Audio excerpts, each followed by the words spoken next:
I watched her apply her lipstick in the mirror, that perfect shade of crimson she'd worn for 25 years. Helena caught my gaze in the reflection and smiled. I smiled back, the devoted husband, while my stomach churned with acid. "Are you nervous about your speech tonight?" she asked, adjusting a diamond earring worth more than what most people in our city made in a month. "Not at all," I replied, straightening my bow tie. "I've been preparing for this moment for a long time. 6 months, to be exact. Since the night I found the vials." Helena stood and smoothed her silver gown, custom Vera Wang, because nothing but the best would do for the face of the Northbridge Women's Shelter and the darling of our city's philanthropy scene. I offered my arm, and she took it. To anyone watching, we were the perfect couple celebrating our silver anniversary. 25 years of marriage, 25 years of lies. "Let's not keep our guests waiting," I said. As we descended the grand staircase of the Hartwick Hotel, applause erupted from the ballroom. 200 of Chicago's elite, board members, charity donors, business associates, and a carefully curated selection of media personalities, all gathered to celebrate our enduring love story. If only they knew what I knew. I met Helena Campbell when I was 28, fresh out of business school and hungry to make my mark. She was beautiful, ambitious, and came from the right family. I was building my investment firm from scratch and needed connections. We complemented each other perfectly, at least on paper. I fell hard. Helena was enigmatic, cultured, and seemed to adore me. When she said yes to my proposal after just 8 months of dating, I thought I was the luckiest man alive. The early years were good. We built our lives together, had our 2 children, Emma and Jacob, and watched my firm, Grayson Capital, grow from a small office above a coffee shop to one of the most respected investment companies in the Midwest. Helena embraced her role as my wife with a kind of theatrical grace. She hosted the right parties, joined the right boards, chaired the right charity galas. She was especially passionate about the Northbridge Women's Shelter becoming its most prominent fundraiser and public face. "These women need advocates with power," she would say during interviews. "They need to know someone cares." I believed her. I believed everything, until the headaches started. It began subtly, a dull pain behind my eyes after dinner. Then fatigue, brain fog. My doctor ran tests, found elevated levels of certain compounds that shouldn't have been there, but couldn't pinpoint a cause. "Could be environmental," he suggested. "Maybe something in your diet? Something in my diet? Like the tea Helena insisted I drink each night for my stress levels."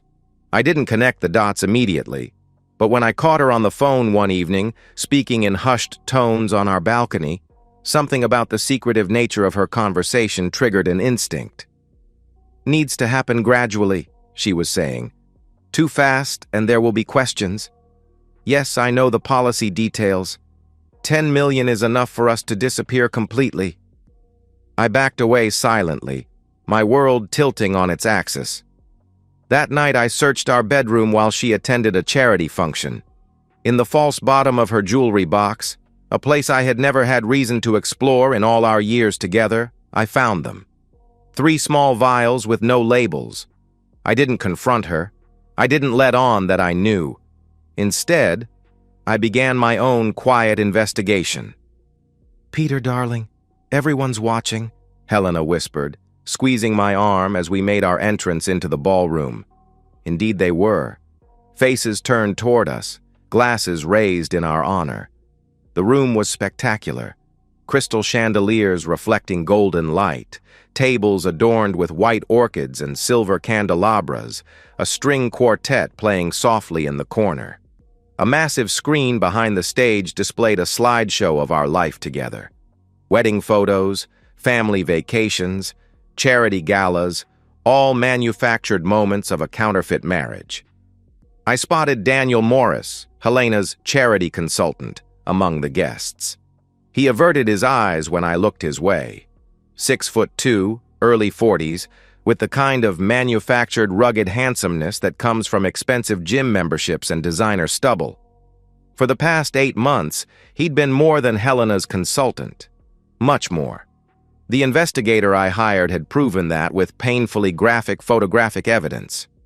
Helena leaned close to my ear. I invited the editor from Chicago Society magazine. This could mean a cover feature. Always thinking about appearances, always calculating. We took our places at the head table. Our children were seated beside us. Emma, 23, home from law school for the occasion, and Jacob, 20, on break from his sophomore year at Northwestern. They had no idea what was coming. That was the only part of tonight that pained me. I'd tried to protect them from the truth for as long as possible. The evening proceeded according to plan. Dinner was served. Champagne flowed. Old friends gave toasts, recounting sanitized memories of our perfect union. Helena played her part flawlessly, dabbing at fabricated tears, laughing at the right moments, clutching my hand on the table where everyone could see. All the while, I felt the weight of the flash drive in my pocket. 6 months of evidence, 6 months of planning. As dessert was being served, Helena's friend Margaret approached our table, placing a manicured hand on Helena's shoulder. "Darling, did you tell Peter about the surprise donation the shelter received last week? $500,000 anonymous. The board thinks it might be that tech billionaire who moved to Lincoln Park." Helena smiled modestly. "I may have made a few calls. You know how persuasive I can be." "You're an angel," Margaret gushed. "Those poor women don't know how lucky they are to have you." I watched Helena's face as Margaret walked away. The momentary flash of contempt before her mask slipped back into place. I'd seen that look before, when she thought no one was watching. The same look she'd had on her face when I overheard her on the phone with one of the shelter directors. "Just keep them looking presentable when the cameras are there," she'd said. "I don't need to hear their pathetic stories. Just make sure they seem grateful." The final piece had fallen into place when I gained access to Helena's private email account. The messages between her and Daniel were explicit in more ways than one. "He's boring, predictable. The doctor says his symptoms match perfectly with arsenic poisoning, untraceable in small doses. The insurance is $10 million. One sip at a time, he'll fade. And I'll play the grieving widow at his funeral, then meet you in Tuscany. 2 months of black dresses and sad faces, then freedom." The night I read those words, something broke inside me. Not just my heart, but something more fundamental. My faith in humanity, perhaps. I'd loved this woman for 25 years, given her everything, believed in her goodness. It was time for the truth to come out. The moment arrived. I stood up, champagne glass in hand. The room quieted. 25 years, I began, my voice steady despite the adrenaline coursing through me.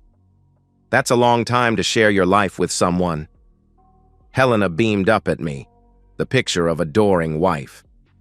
I wondered if she'd practiced that look in the mirror. In those years, Helena and I have built something special. A family. A legacy. I paused, letting my gaze sweep across the room. But what is a legacy without honesty, without loyalty? A slight furrow appeared between Helena's brows. This wasn't the speech we'd rehearsed. "I'd like to propose a toast," I continued, "to loyalty, love, and the truth." I nodded to the AV technician, a former military intelligence officer who now worked for the private investigation firm I'd hired. The soft music faded. The screen behind me changed. Our wedding day appeared. Helena in white, me looking young and earnest. Then Emma's birth, Jacob's first steps, family Christmases, beach vacations, a highlight reel of our manufactured happiness. Then the screen went black. A moment of silence. And then, Helena's voice filled the room. "He's boring, predictable. The insurance is $10 million. One sip at a time, he'll fade." A few nervous chuckles rippled through the crowd. Some people thought it was a joke, a setup for something sentimental. Then her voice again. "And I'll play the grieving widow at his funeral, then meet you in Tuscany." The room fell deadly still. I watched Helena's face drain of color. Her eyes darted around wildly, trying to gauge who had heard what was happening. Too late, everyone had heard. I turned to face our guests, my voice clear and controlled. "What Helena didn't know," I said, "is that I found the vials 6 months ago." The screen now showed images of the small bottles I'd discovered, alongside laboratory test results confirming their contents. I switched them with harmless syrup. Then I hired a private investigator. More images appeared. Helena entering a hotel with Daniel Morris. Bank statements showing transfers to offshore accounts, emails, voice memos. The full exposé of their plan to murder me and abscond with my life insurance. Gasps and murmurs filled the room. I saw Emma put her hand to her mouth, tears welling in her eyes. Jacob sat frozen, his face a mask of shock and disbelief. "You may know Helena as a generous donor to the Northbridge Women's Shelter," I continued, as the evidence of her betrayal played out behind me. "What you didn't know is how she mocked the women there, calling them pathetic, manipulative little victims in recordings I also found." The screen showed transcripts of Helena's conversations, her true feelings about the charity work that had earned her so much public adoration. The final blow came when I played the recording of her conversation with Daniel, planning my slow death by poison. "It has to look natural. The doctor thinks it's early-onset dementia. Perfect cover. No one will suspect a thing." By now, Helena had risen from her seat, her face contorted with fury and panic. "Peter, this is insane! You fabricated all of this!" Her voice was shrill, cracking with desperation. "Daniel, tell them this is all lies!" But Daniel Morris was already backing toward the exit, abandoning her as quickly as rats flee a sinking ship. I continued calmly. "So I rerouted the insurance policy. Upon my death, the full payout, $10 million, was designated to the very women she despised at the Northbridge shelter." I nodded toward the back of the room, where 2 police officers had entered, accompanied by a stern-faced woman I recognized as the district attorney. "I've provided all evidence to the proper authorities," I said, as the officers approached Helena, "including the arsenic she's been administering to me for the past year." Helena's composure shattered completely. "You can't prove anything. This is slander. I'll sue you for everything you have." Officer Ramirez, a woman I'd met several times during the investigation, stepped forward. "Helena Grayson, you are under arrest for attempted murder, conspiracy to commit fraud, and embezzlement from the Northbridge Women's Shelter Foundation." That last charge was an unexpected bonus that the forensic accountants had uncovered. Nearly $2 million of donor funds redirected to Helena's personal accounts over the years. As the officer recited Helena's rights, I raised my still full champagne glass. "To the truth," I said quietly, and took a sip. The 6 months leading up to this night had been the most difficult of my life. After discovering Helena's plot, I could have confronted her immediately. I could have filed for divorce. I could have gone to the police with my suspicions. But none of those options would have delivered the justice she deserved. None would have exposed the true Helena Grayson to the world. My first step had been to protect myself. I stopped drinking the tea she prepared, dumping it down the sink when she wasn't looking. I began collecting samples of everything she gave me, storing them as evidence. I installed hidden cameras in our home, documenting her adding clear liquid from the vials to my food and drinks. I consulted with doctors who specialized in toxicology, confirming that while damage had been done, I could recover with proper treatment. My symptoms improved miraculously, though I continued to feign occasional confusion and weakness to maintain Helena's confidence in her plan. Next came the private investigator, a former FBI agent named Sofia Martinez who specialized in domestic cases. She and her team tracked Helena's movements, bugged her car, monitored her phone calls, and hacked her email accounts. With proper legal authorization, given the nature of the crime being investigated.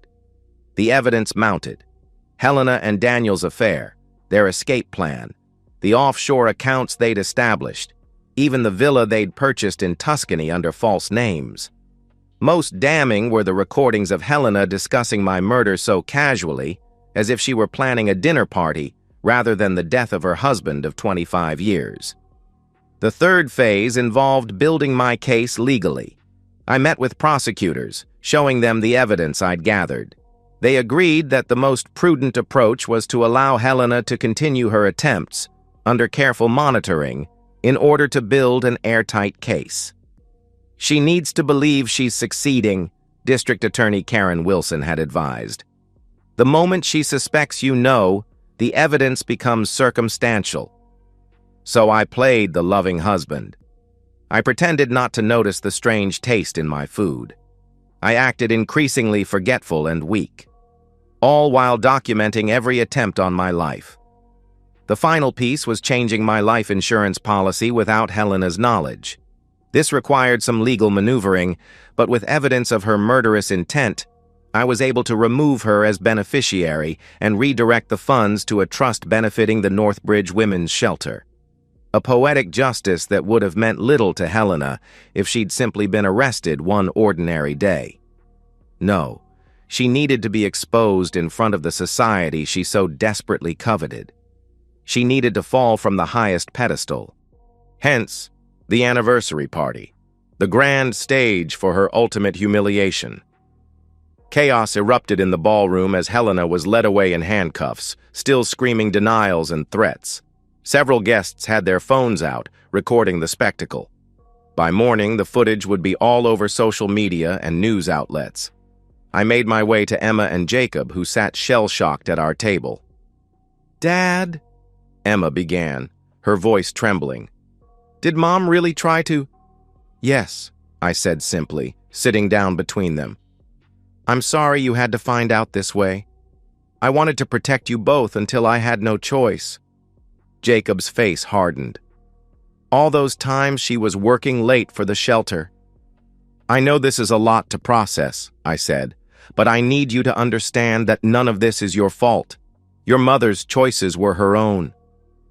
I watched Helena being escorted through the ballroom doors, her silver gown shimmering under the chandeliers one last time.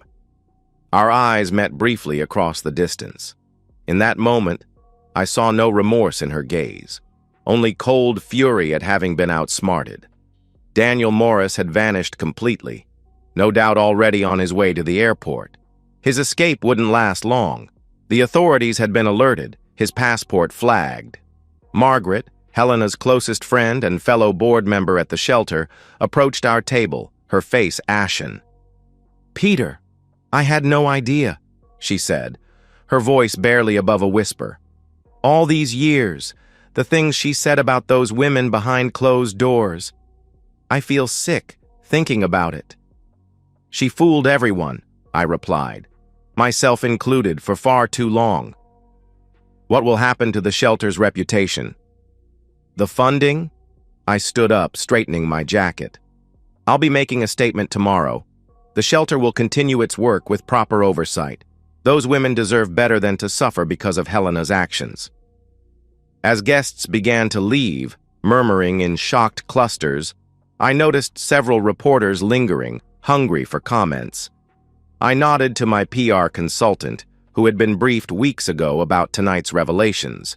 She would handle the media narrative, ensuring that the focus remained on Helena's crimes rather than sensationalizing my family's pain. Before leaving, I approached the stage one last time.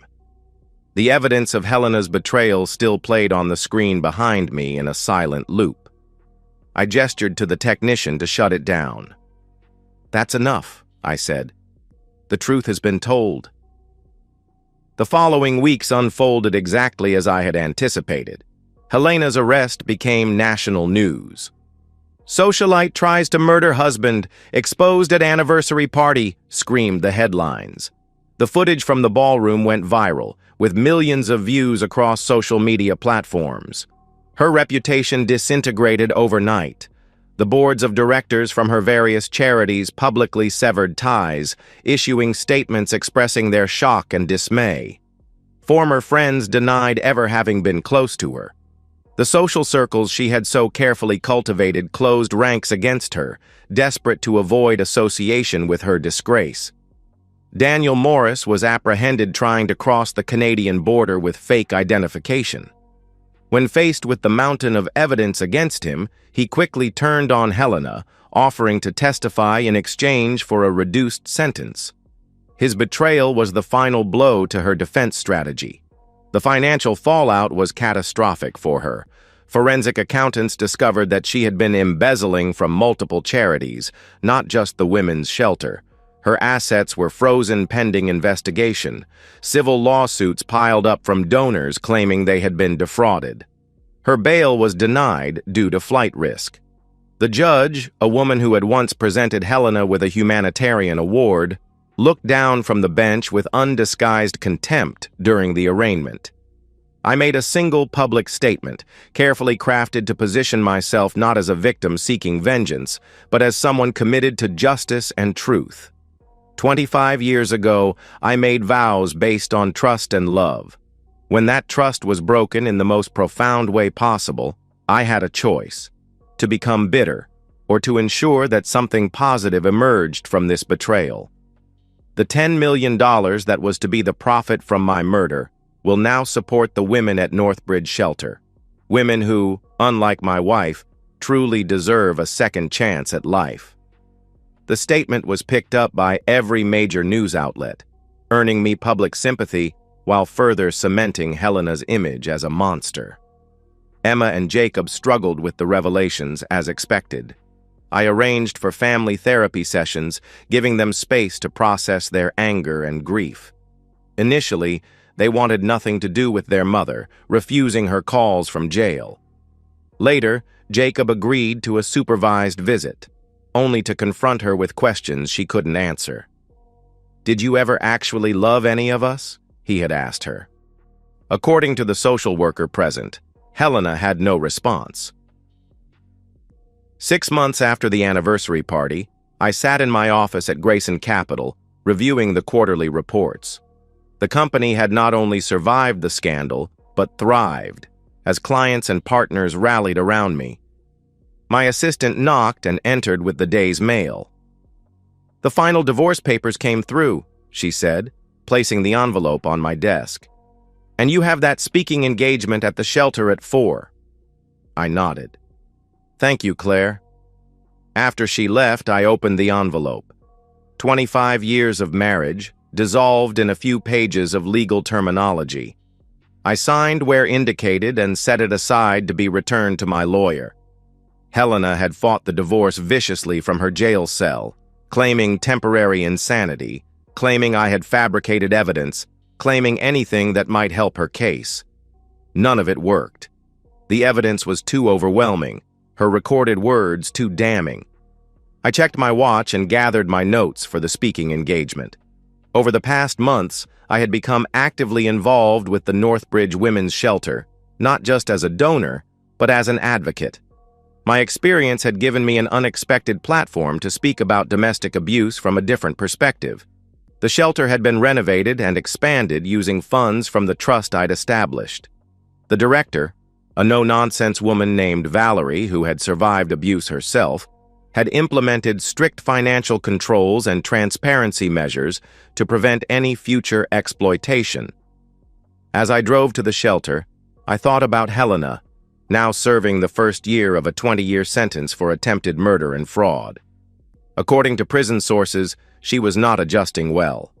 The same women she had mocked, domestic abuse survivors, were now her fellow inmates, and word had spread quickly about who she was and what she had done. The hierarchy inside women's prisons was unforgiving to those who preyed on vulnerable populations. I felt no satisfaction in her suffering, only a sense of closure.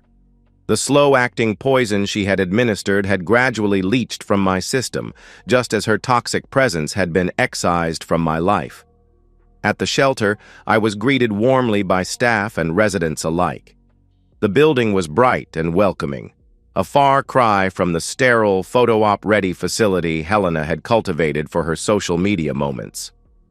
"Mr. Grayson," Valerie said, shaking my hand firmly, "we've had tremendous response to the program you funded.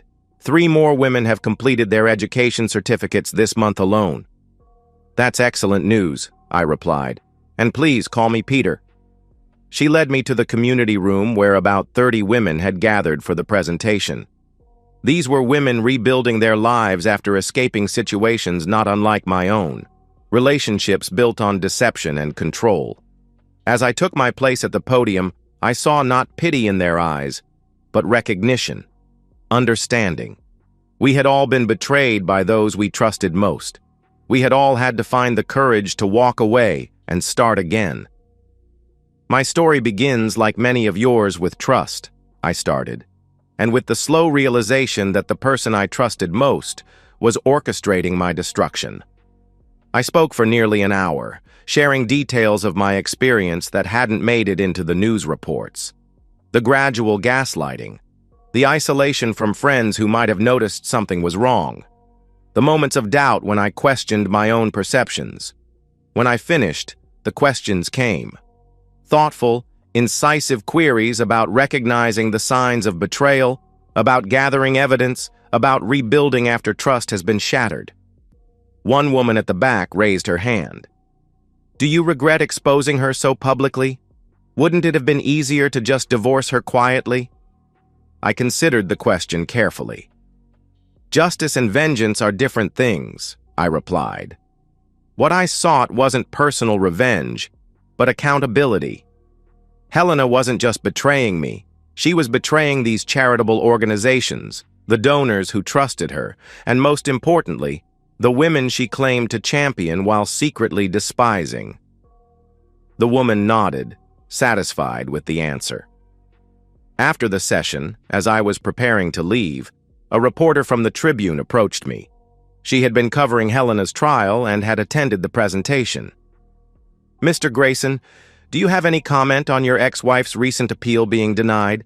she asked, recorder in hand. "I've said all I intend to say about Helena," I replied. "My focus now is on moving forward and ensuring that the shelter continues its vital work." "One last question," she persisted. "In your presentation you mentioned raising a toast on the night you exposed her. What exactly were you toasting to?" I smiled slightly, remembering the crystal flute in my hand, the moment of truth unfolding. "Some people toast to love," I said. I toasted to truth, and that made all the difference. As I drove home that evening, I reflected on the journey of the past year. The betrayal had nearly destroyed me. The anger had nearly consumed me. But in the end, it had also freed me. Freed me from a marriage built on lies. Freed me from slow poisoning that would have eventually taken my life. Freed me to find purpose in helping others escape their own toxic situations. Helena had wanted to be the grieving widow, to play the victim one last time before disappearing into a new life built on my death. Instead, she had become a cautionary tale, her name synonymous with fraud and deception. And I had become not a victim, but a survivor. Not bitter, but purposeful. I pulled into my driveway, noticing Emma's car already parked there. She had mentioned bringing dinner, a new tradition we'd started to rebuild our family bonds. Jacob would join us when he could, though his studies kept him busy. Inside, my daughter was setting the table, her law books spread across the counter. She looked up when I entered, her smile genuine if still touched by the sadness that lingered in all of us. "How was your talk?" she asked. "Meaningful," I replied. "How's the case study coming along?" "Actually," she said, "I've decided to specialize in family law, specifically cases involving financial abuse and fraud. Professor Jenkins thinks I have a unique perspective." I felt a surge of pride. From Helena's betrayal, something positive had emerged. Emma was channeling her pain into purpose, just as I had tried to do. "Your mother would hate that," I observed with a small smile. Emma laughed. a sound I had feared I might never hear again after the night of revelations. "I know," she said. "That's partly why I'm doing it." We sat down to dinner, father and daughter, survivors of a storm that had threatened to drown us both. Outside, the sun was setting on another day of our new, truthful reality. Some days were still hard. Some wounds would take years to heal completely. But we were alive. We were moving forward. And most importantly, we were free from the web of lies Helena had woven around us for so many years. The truth, bitter as it had been to swallow, had indeed set us free. 1 year to the day after the anniversary party, I returned to the Hartwick Hotel.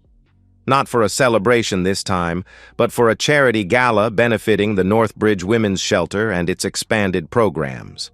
The same ballroom, now transformed with different decorations, different faces. Valerie stood at the podium, announcing the shelter's accomplishments.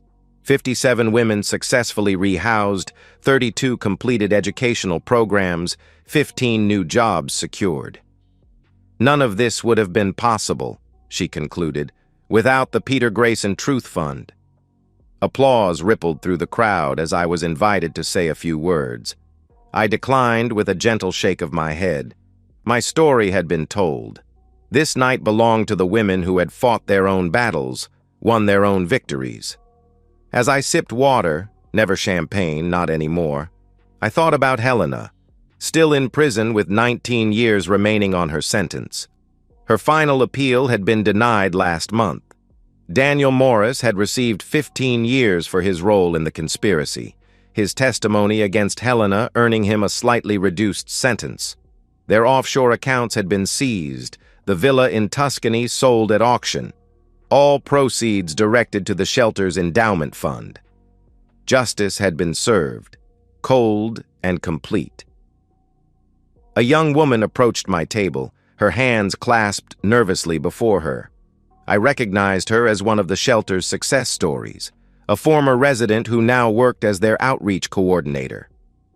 "Mr. Grayson," she said, "I just wanted to thank you personally. Before I came to Northbridge, I didn't think I'd ever escape my situation. Now I have my own apartment, a job I love, and I'm helping other women find their way out too." "You did the hard part yourself," I replied. "You found the courage to leave." She smiled. "We have a saying at the shelter now, inspired by your story. When someone is afraid to take that first step, we tell them, 'Toast to your truth.' That makes all the difference."